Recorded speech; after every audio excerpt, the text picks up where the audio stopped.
However, in the end, I believe that the ISU and everyone in charge of making these decisions should really pay attention to the athletes because, to be honest, we are the reason the ISU is really here and blowing up.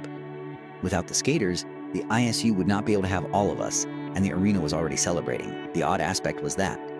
Because there should have been nothing odd about that particular time. Ilia Malinin had just triumphed once more. Tidy, under control, nearly impervious to pressure. 3 consecutive world crowns. In a sport where a single error can ruin a whole season. Even so, something wasn't quite right. Not in front of the throng. They were boisterous, passionate, and fully committed. Not in front of the judges. The scores made sense. On paper, there was no disagreement. However, there was a disconnect between what actually occurred and how it felt if you were paying attention. If you haven't seen enough of these situations, it's difficult to convey.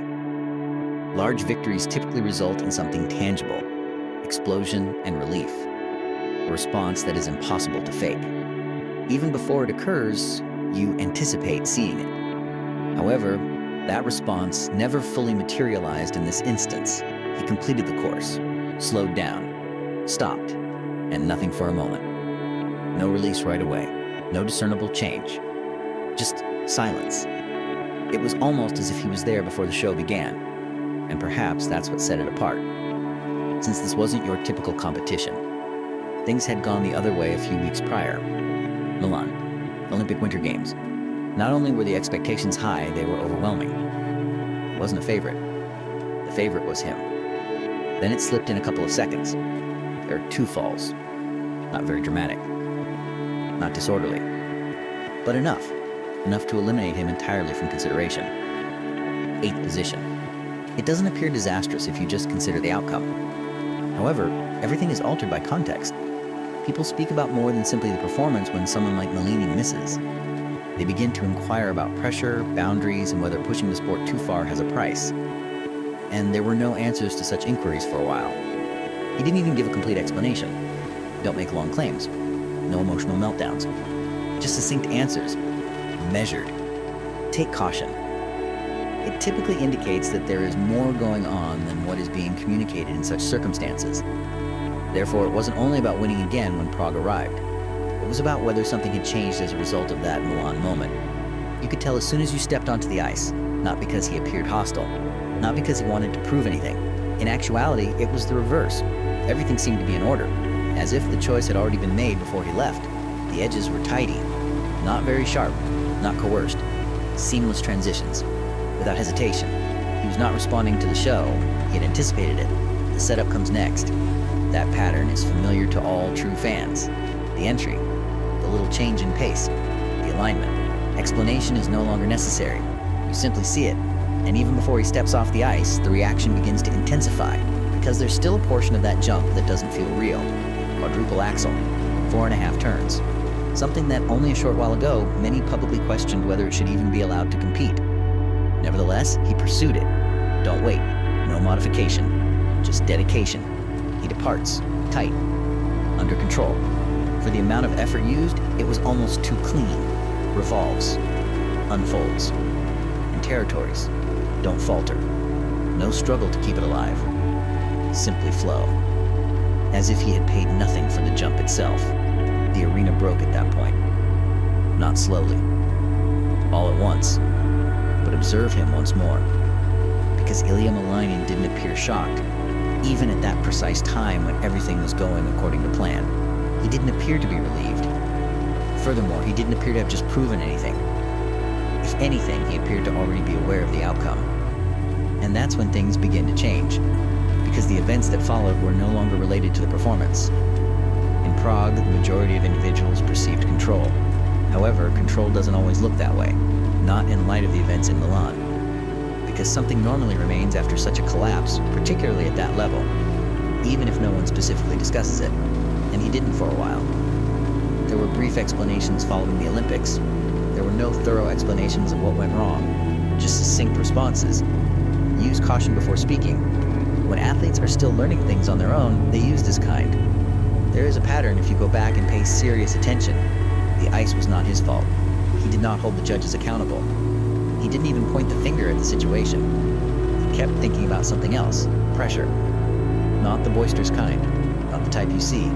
It is the internal version, the slow-building type, and then appears all at once. And most people are unaware of how important that is. Ilia Malinin is unique among skaters. More than nearly anyone before him, he has been pushing the sport's technical aspects.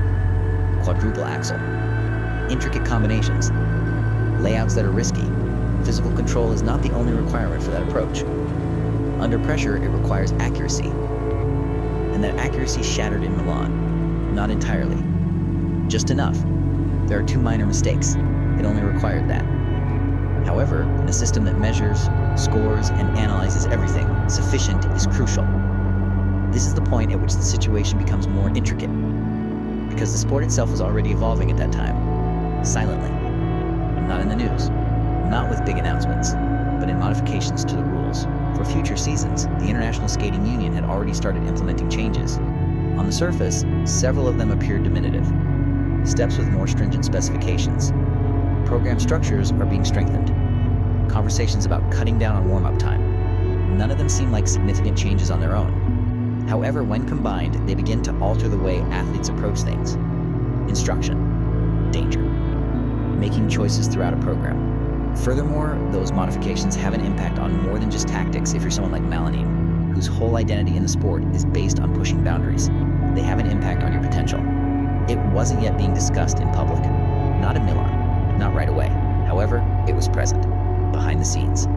Additionally, things can occasionally manifest in different ways when they are not stated explicitly, with hesitation, in changes that initially don't fully make sense, or in performances that have a slightly distinct vibe, even if they possess greater technical strength. Therefore, this was more than merely fixing errors when he got to Prague. It involved negotiating a sport that might no longer reward taking the same risks, and that puts pressure in a different way. No, can I land this?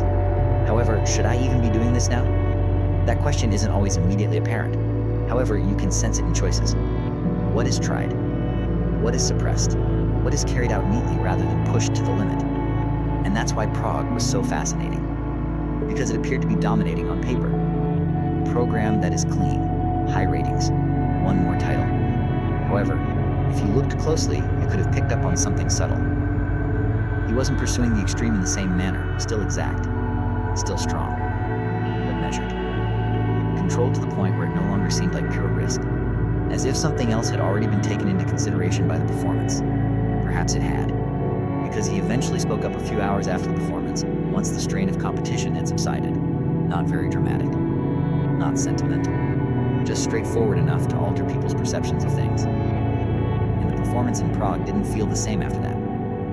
It seemed to be a part of something greater, something about where the sport itself might go in the future, rather than just about winning. It was not on the ice. Most folks miss that, because you anticipate that pivotal moments in sports will occur during competition. A mistake, a comeback, a fall, a score, something obvious. That wasn't the case here. It took place later, after the medals, once the commotion had subsided sufficiently to allow folks to resume their thoughts. A meeting room for the journalists, loud lights and a row of microphones, routine-sounding questions, initially at least. When he sat down, he was at ease, not exhausted, not overburdened, just calm, the kind of calm that typically results from mental processing of things. And as usual, the questioning began, regarding the performance, concerning the redemption, about the experience of returning from Milan, typical, anticipated. He responded to them in the same manner, brief, precise, and in control. But then the subject changed. Not in a big way. There is now no tension in the room, just a query regarding the sport's future. The regulation is altered, the changes being spoken about for future seasons. On paper, the topic is neutral, technical, and almost administrative, the kind of thing that the majority of viewers ignore. But that's where everything shifts for athletes. And something changed in his tone for the first time that evening. Not more loudly, not hostile, just more straightforward. He didn't think twice, didn't rephrase the query, didn't make it softer. He responded. According to him, those rule modifications don't improve the sport's quality. They bring it down, for the audience as well as technically.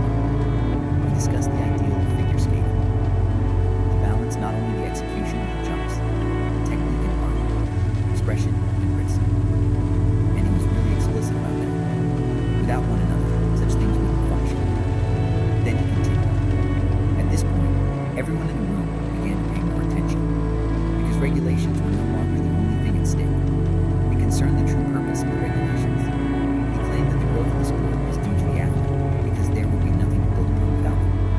No views, no acknowledgement. And that kind of comment doesn't go unnoticed in a setting where the majority of responses are meticulously measured. No response was given right away. No interruptions. No tension is apparent. However, you could sense a change. There was a little shift in the atmosphere. The kind of shift that, unless you look for it, doesn't appear on video. Because such moments don't immediately blow up. They come to an agreement. They disperse. After that, people begin making connections. The way he handled risk, control, performance, modifications, the choices he made on the ice, and the lack of hesitancy. Suddenly that rendition of Malinin in Prague became deliberate, calculated, rather than merely dominating, choosing just where the limits should be. Rather